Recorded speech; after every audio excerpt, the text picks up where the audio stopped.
Look at the sky, my mother said. She was driving us home. Isn't it incredible?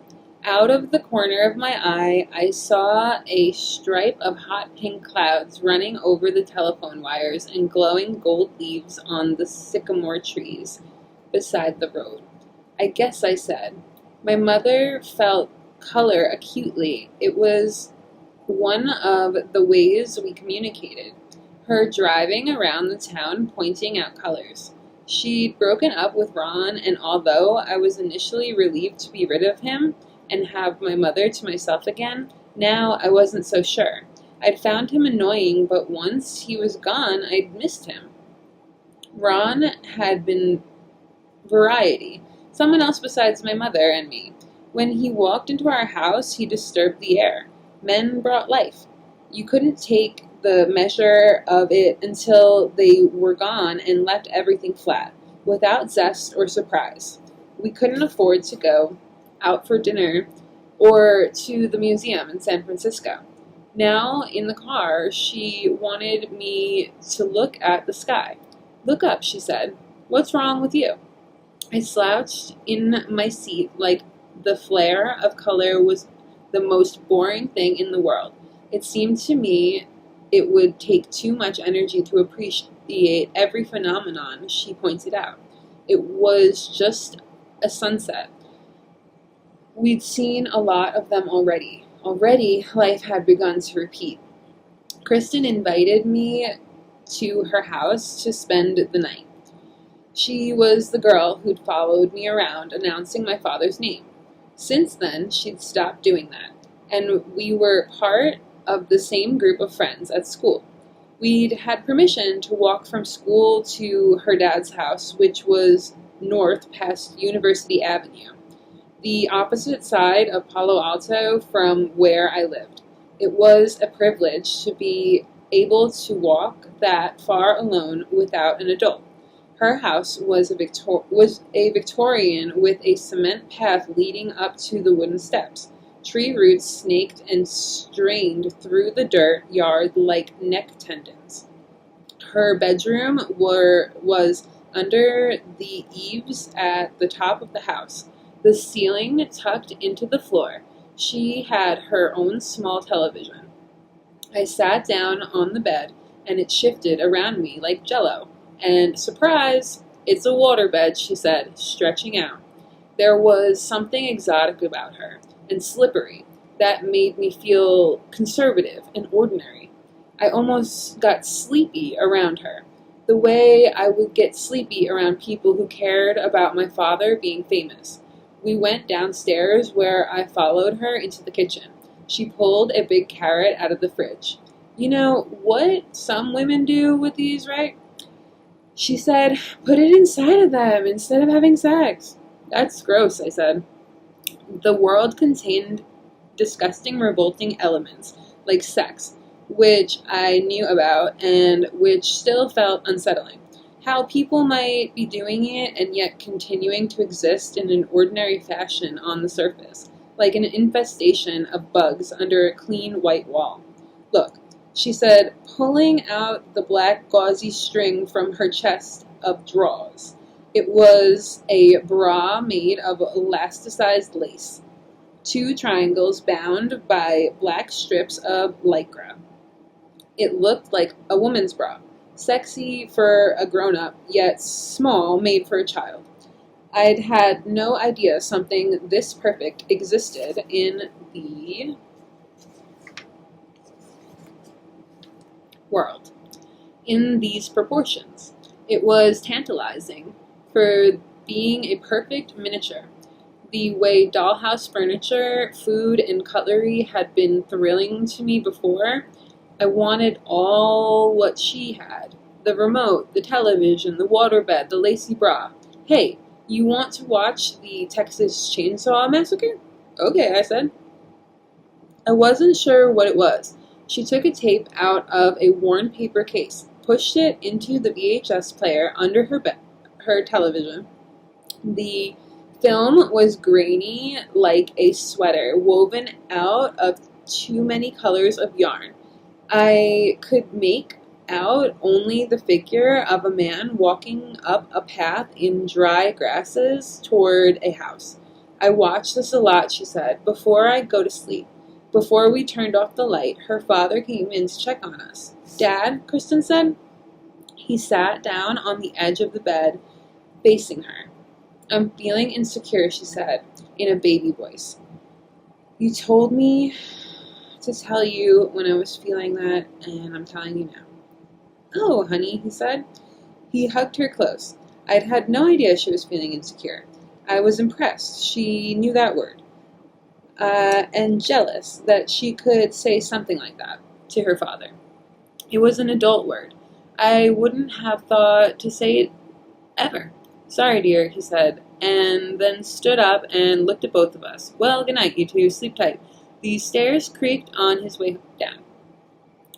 In the morning, just before my mother came to pick me up, after Kristen had gone down to the kitchen, I found the bra in the thicket of rumpled cotton in the top drawer and stuffed it into my backpack. By the fifth visit to his house, I was impatient.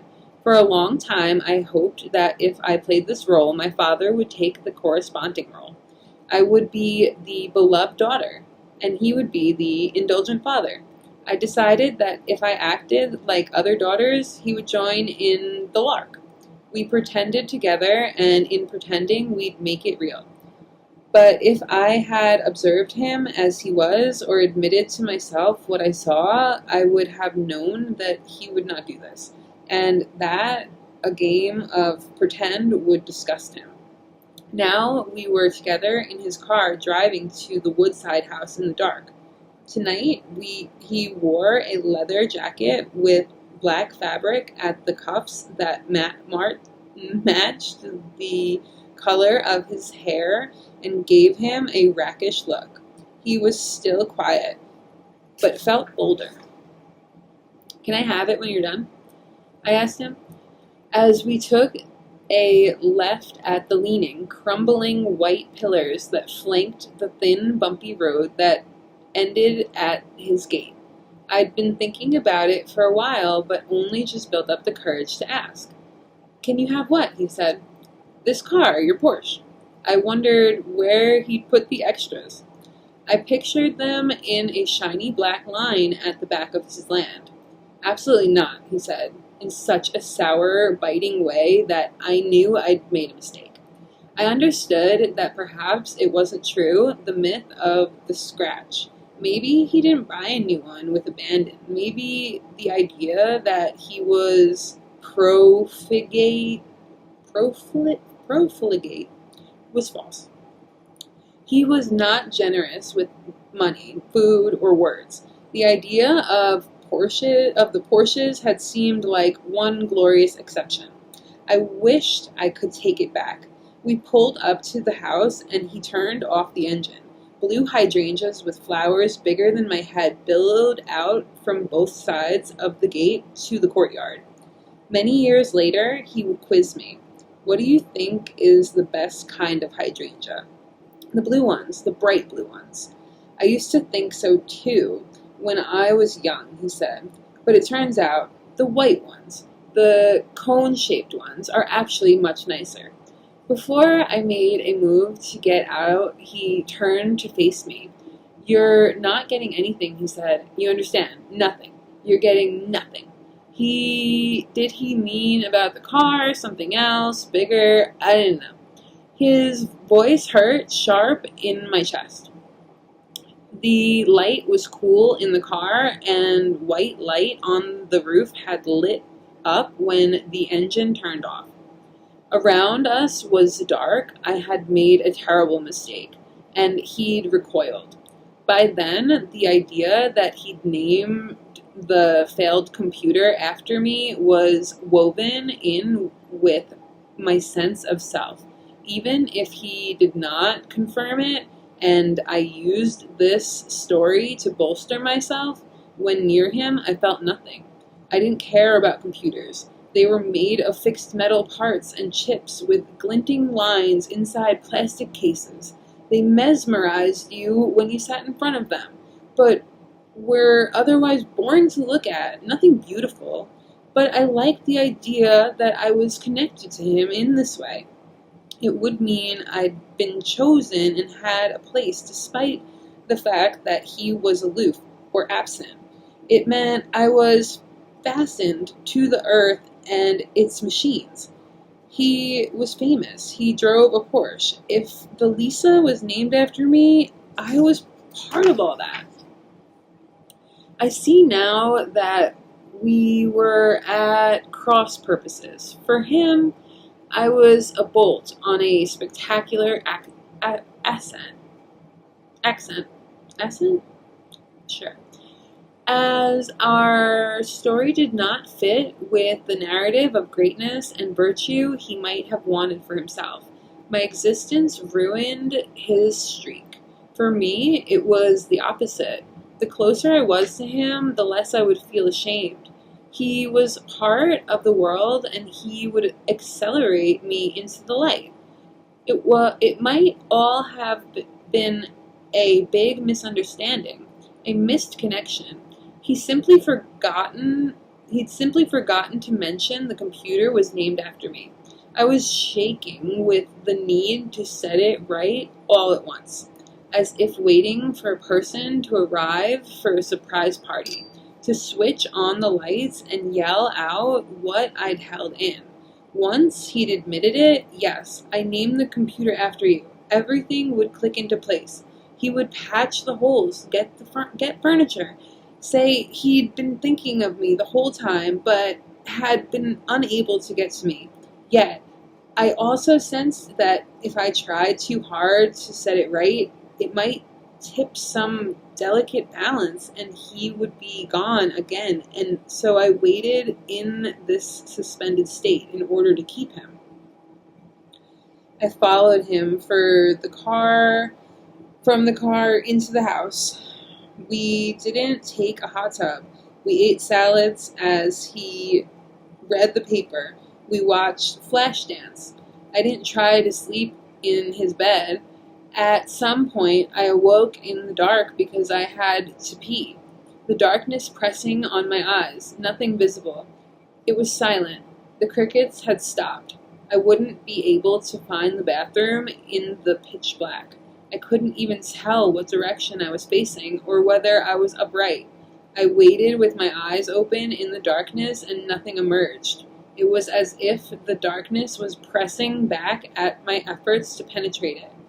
To get to the bathroom, I would have to walk through his room, down a few more steps in the hallway that led to another empty room. Off that, the bathroom. I crawled out of the bed and found the doorframe, also chalky, half there, but now shapes emerged with more clarity, and I saw that in his bed across the room was someone with bright blonde hair. It was a man who had come to kill my father. He'd killed him already and was now sleeping in his bed. I'd already knew what this new man was like with his shining white hair, phony and full of blandishments. He'd say he was my new father, but he would be nothing like my father. I couldn't see his face, but I was terrified. The blonde hair glowed in the dark. I couldn't hear my breath. I worried for my real father.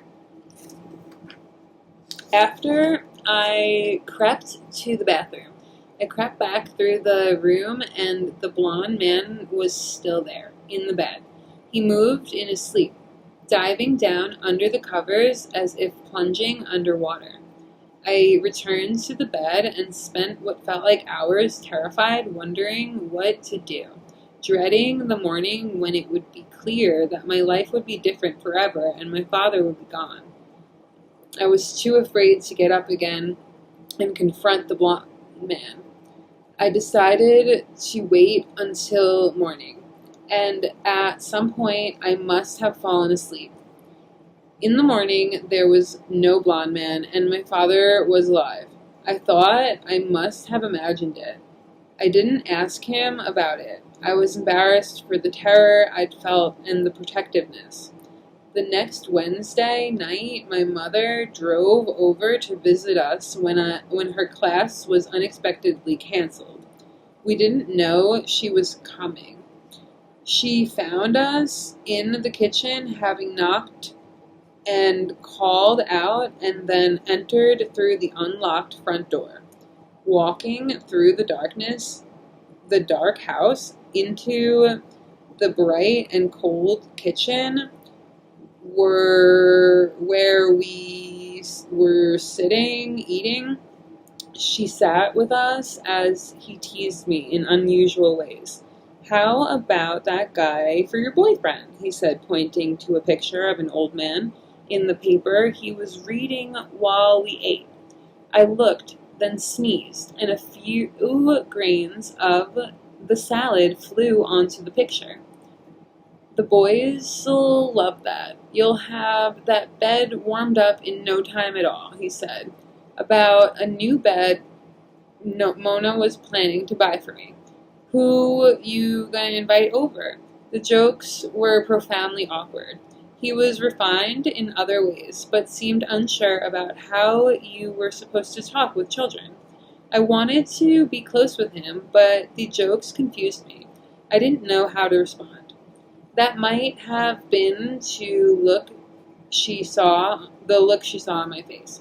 Later, she said his jokes that night, his avuncular manner, and my obvious discomfort in the kitchen had surprised her.